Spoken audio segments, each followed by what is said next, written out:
Our next guest is pretty much a genius. Not even pretty much. He's a genius for sure.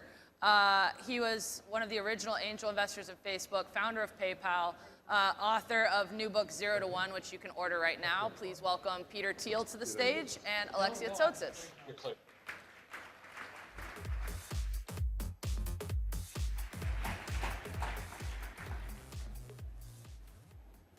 Hi, Peter. Alexis, thanks for having me. Thank you for coming.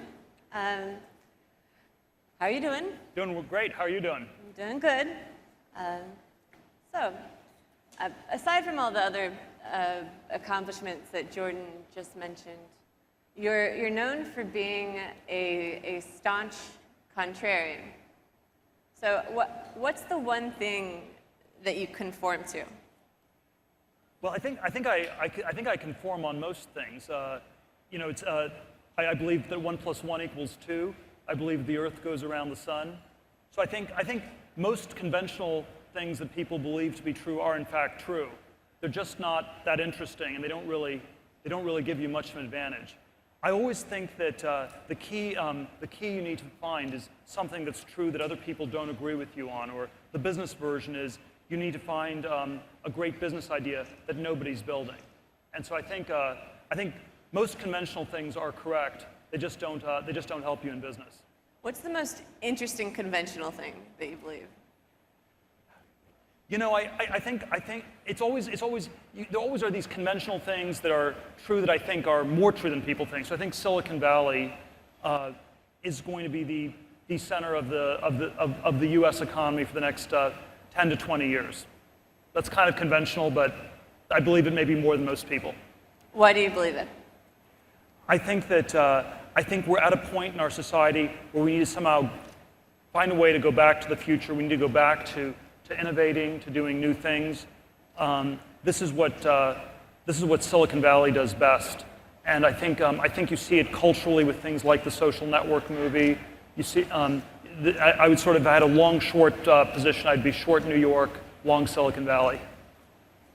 So, what important truth do few people agree with you on? That's the very first question in this book. That's how you start your job interviews. So what is your answer to that if you were interviewing yourself? Well, I give lots of answers. The flip answer is certainly that it's most people think it's an easy question. In reality, it's a hard question because originality is hard, creativity is hard, and it's never as easy as we think. But in my book, I give a whole series of different answers. So perhaps the single theme that I come back to over and over again is that most people think that business is about competition, whereas I think business is about getting away from competition. I think successful businesses are monopolies of one sort or another. Unsuccessful businesses are ones that are in some hyper-competitive context. And so if you're the 4th online pet food company or the 12th thin-film solar panel company, that's going to be a super competitive but not very capitalist kind of a business. You will not make money. You might as well just open a restaurant in San Francisco. So you've actually said before that tech innovation has slowed. In a world where you've got meatless hamburgers and Rover on Mars, do you still think that's the case? Well, I think that the story of the last 40 years has been one of enormous innovation in computers, internet, mobile internet, but not that much in the world of atoms. So we've had a lot of innovation in the world of bits, more limited in the world of atoms. And I think you're right that we're at a point where people are talking more about innovating outside of computers again in the last few years. But I think it's still a little bit too early to know whether we're really starting to see a new trend. But certainly, if you were to get a self-driving car to work, if you were to figure out all these different ways to get the world of bits and the world of atoms to reconnect, that could be a very powerful boost in the decade ahead. Do you still think that Twitter is an uninnovative company? Well, we never said Twitter is an uninnovative company. We have this tagline on our website that they promised us 140 they promised us flying cars, and all we got was 140 characters. But it's not meant to be an anti-Twitter as a business. I think it will be a successful business. It's just, and I've never actually used Twitter, but I thought that I thought I would use it for the first time today. Really? And so I will go ahead and do my first tweet. From 0 to 1. Both a tweet and first tweet and a link to my book 0 to 1. But, so I think Twitter is a fantastic communications tool. It's a way that we can reach a lot of people. It's not going to be enough to take our civilization to the next level. No single company is, and so I think, and so that's the sense in which our critique was always meant. It's not a critique of a company. It's a critique of thinking that that's enough to take us to the next level. So are you at Peter Teal on Twitter? Yes. All right, follow at Peter Teal on Twitter. He's getting into the game. And Dreesen, your friend, he's on Twitter. He's pretty hard to... He's pretty hardcore. Yeah, he's pretty hardcore. So you have a I have a lot of catching up to do. Big shoes to fill. So you still think it's not world-changing, even though you just tweeted, and it's responsible for stuff like Ferguson or the Arab Spring or a multitude of social connections. I mean, Facebook, which you were the first investor in, is sort of the same philosophy, right? Well, I think these companies are, the communications revolution is incredibly important, but at the end of the day, it's both about bits and atoms. There's all sorts of stuff you can do on the level of bits. You can change people's minds, you can communicate information, but we're also, on the level of atoms. So, there's healthcare IT, where you could have a company that helps predict whether you have genes that make it likely that you get Alzheimer's, or we could try to find a cure for Alzheimer's, which would be on the level of atoms, not bits. And I think we need both. You're actually a huge proponent of anti-aging technology and studies into that. You're an investor in a scientist who thinks that the first person to live to 1,000 will be alive today. Aubrey de Grey, yes. Yes. How long do you think you're going to live?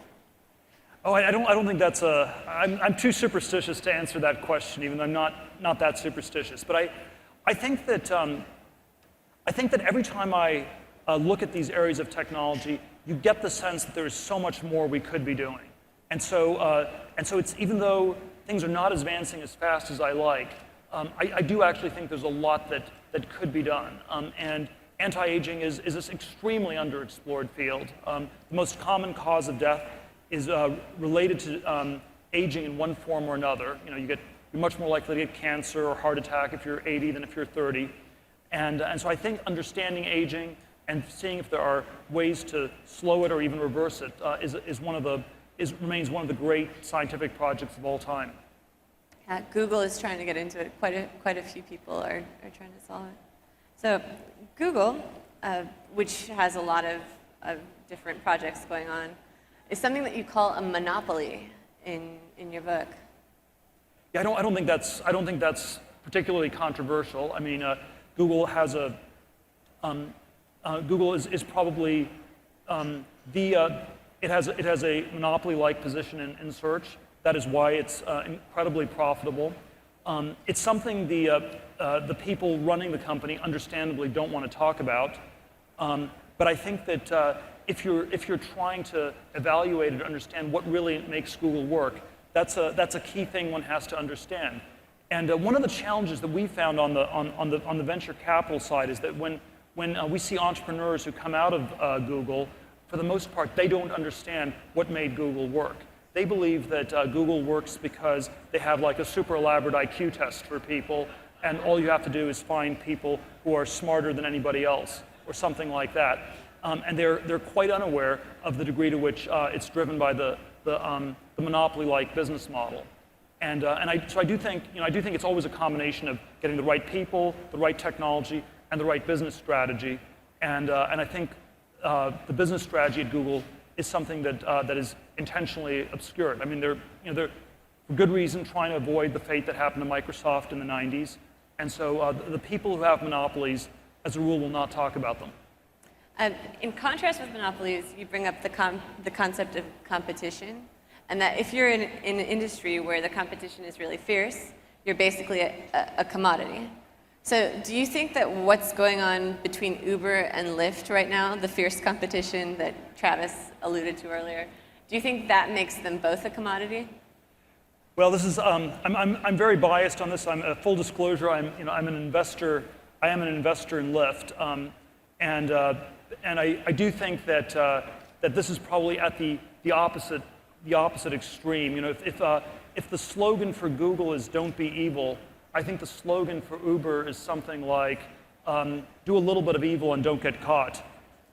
And I think it is without question the most ethically challenged company in Silicon Valley, and I think it raises questions for all of us about what what, if any, are the limits to what companies can do. You think it's more ethically challenged than Google? Oh, way more. No, I think Google's not a terribly unethical company. I mean, there are all sorts of reasons people may not like it, but yeah, no, I think Uber is in a class of its own. But I'm very biased. I gave you full disclosure on this. Yeah, Michael Arrington actually tweeted that multiple people, former friends at Founders Fund, are melting down because I dared to call Lyft's tactics whiny. I thought I'd give you the same opportunity. I think they were upset that he didn't disclose that he was an investor in Uber. So as long as he disclosed it, it's fine. Who's upset about that? Show of hands. Who's upset that Mike didn't disclose that he was an investor in Uber? Okay, we could change that. It should be full disclosure. It's fine. Okay. It's fine to be biased. You should disclose your biases. Got it. No, I agree with you.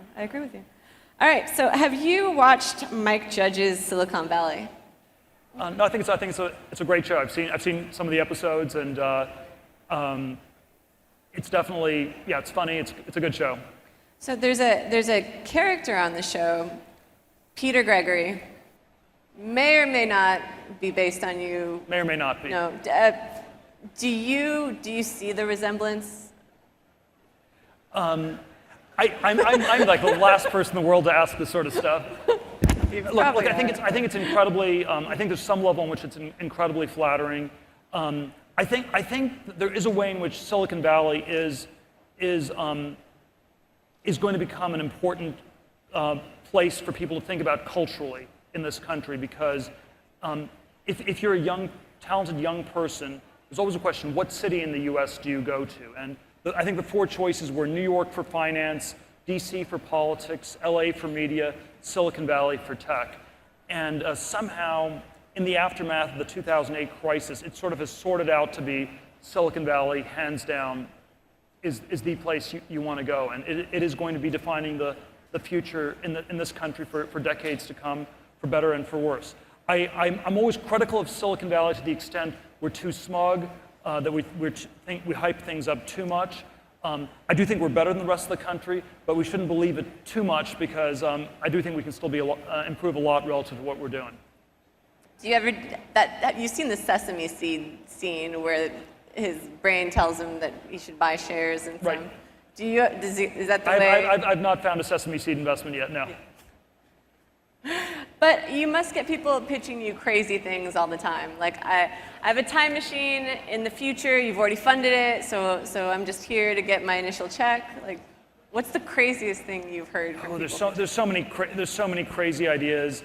It was a disturbing one at a tech conference where someone gave me a fictional Wikipedia entry about themselves 10 years from now, and the entry stated that they had been close to bankrupt around the time of the conference, had spent the last money to go to the conference, and they had met me, and I'd given them all the money they needed. And so that was like a vaguely disturbing one. But you get all sorts of pitches. You get all sorts of pitches like this. I think, but I don't think it's crazy that is the thing you're looking for.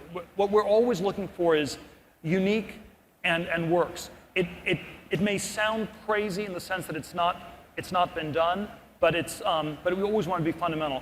Probably the craziest one one of the craziest ones that we did invest in was Elon's SpaceX company back in 2008, which at the time, there were a number of investors who emailed us and told us they were glad never to have invested in Founders Fund, because anyone who invested in something as crazy as a rocket company shouldn't be in venture capital. And so, when you actually drill down on SpaceX in 2008, they already had $500 million of contracts with NASA. They had lots of trials to get the rocket to work. There were a lot of things that were very good. It was not a crazy investment, but it might have looked that way. So I think the great investments may look crazy, but really not be. So SpaceX, Tesla, LinkedIn, YouTube, Yelp, Palantir, Yammer. Why do you think the PayPal mafia, of which you are the Don, has been so successful, or reported the Don? It's always hard to. I think there was sort of just the right constellation of different things. It's always hard to. It's hard to know how many lessons to draw from a single event. But I would say the early 2000s were a good time to start companies in Silicon Valley. I think there was something about PayPal where some great friendships were formed, and one of the key things in starting businesses is who you start them with, the initial founding moments, getting those right, and a lot of the teams that came out of PayPal were very good in that respect. But I would say the big lesson that people had coming out of PayPal was that you could build a great business, and it was neither easy nor impossible. It's hard, and I think that's a very good mindset to have in building a business, to think that it's hard but doable. And I think the lesson people mostly learned in the 90s, and that they still mostly learn in Silicon Valley, is that it's either easy. So if you were at a fantastically successful company like Microsoft or Google, you will infer that starting a new business is easier than it is, and you will learn a lot of wrong things. If you were at a company that failed, you will tend to learn the lesson that it was impossible. And so PayPal was sort of intermediate. We weren't as successful as some of the great successes in Silicon Valley, but I think people sort of calibrated it and learned the best lesson, which is that it's hard but doable. If you weren't an entrepreneur or an investor, what occupation would you want to do? I always think these counterfactual questions are hard to answer, but I probably would be. I love mentoring people, so I would actually probably be a teacher of some sort or other. Yeah, that makes sense. And in this book, I am trying to convey everything that I've learned about business. It came out of a class that I taught at Stanford back in 2012. The goal was to communicate everything that I learned about tech and startups in a class, and then we sort of organized in the last 2 years and brought it into this one book. But haven't you started a fellowship that encourages kids to drop out of school? Why? I'm in favor of teaching. I'm skeptical I'm in favor of teaching. I'm in favor of people learning. I'm skeptical of a lot of what falls under the rubric of education. I think education is an incredible abstraction, and it sort of obscures a lot of the things we're doing, where people are on these tracks, they're getting these credentials, and it's very unclear how valuable they are in many cases. In some ways, you can think of engineering as something that's very different from education, because it's like this specific substantive skill, whereas education always gets described as this sort of abstraction. But my fundamental view on this is that there is no one size that fits all. That the most successful things to do for people are not to follow the set tracks. The next Bill Gates won't start an operating system company. The next Larry Page won't start a search engine. And so, even though you should try to learn from these people, you won't learn from them by copying them. So, what does 0 to 1 mean? What does it actually mean? Well, it's basically going from nothing to something. It's basically all the challenges that one encounters in doing some new things. And the basic idea is that most business books try to give you some sort of a formula that you can follow, whereas I put much more of a stress on how it's always a unique set of facts and circumstances that come together in just the right way. So PayPal could be started in 1999 because there was this combination of enough people were on email, and there was a need for some sort of payment system, and you could combine email and payments and create a company. And the timing was right in 1999, 2000 for that sort of a company. It would not have been possible in 1985. It probably would not make sense today in 2014. So you write in the book that 4 out of the 6 PayPal founders had built bombs before they joined PayPal. Who were the 4 founders? Well, I'll just say that I was not one of the bomb builders. It was one of these sort of strange late night conversations where people talk about, so what did you do in high school? I built a bomb, and I built one too, and sort of different people pointed this out. But I think there is always, in the context of my book, it sort of comes up in this question of how many extreme traits these founders have. And it's always a question whether these extreme traits help people, whether they're fictional or real. And I think they have both an aspect of, there's something very extreme about the people who tend to found businesses. It's a crazy thing in some ways to start a company. And then basically, but then once you start it, you don't want to make being too crazy a virtue, because that can also destroy it. So it's this very fine balance people need to strike. Between founder Between throwing bombs and building a business. And Unabomber. So before you became Peter Teal, who was #1 on the request list for who do you want to speak at Disrupt? #1 consistently, Peter Teal. So thank you for coming. Thanks for having me. You've been, our audience really wanted to see you. But before you became you wanted to be a Supreme Court justice, or you wanted to be on the Supreme Court. Well, I had a super tracked pre-tech things. My 8th grade yearbook, one of my friends said he was sure I'd go to Stanford in 4 years, and so yeah, sure enough, I went to Stanford. I went to law school, and I think sort of the last track thing you wanted to do in law school was get a clerkship. The most prestigious one was to get one on the Supreme Court. I ended up getting interviews with 2 of the justices. They normally interview 8 people and pick 4 clerks, and I missed it in both cases. And at the time, this was just this catastrophically traumatic experience. And one of my friends who coached me about it years later, we reconnected, and the first thing that Paul asked me was not, "How are you doing, Peter? It's good to see you." It's, "Peter, aren't you glad you didn't get that Supreme Court clerkship?" was sort of the first question. And so I do think there are all these conventionally competitive dynamics that we get incredibly caught up in, and when we look back on our lives, we often wonder whether those were really the most valuable things. In some ways, that's again, the overarching message of my book is we should really rethink competition. Competition enables you to get much better at doing something narrow. It's like if you're on a swim team in high school, you will become a better swimmer if you're very focused on beating the other people you're competing against.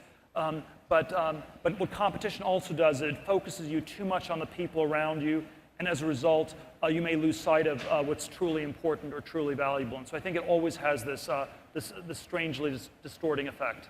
What do you think would have happened if you had won the clerkship? Again, you can't run these experiments twice, but I suspect it would have been. I suspect I would have been very happy that day, but it would have been much less successful with the rest of my life.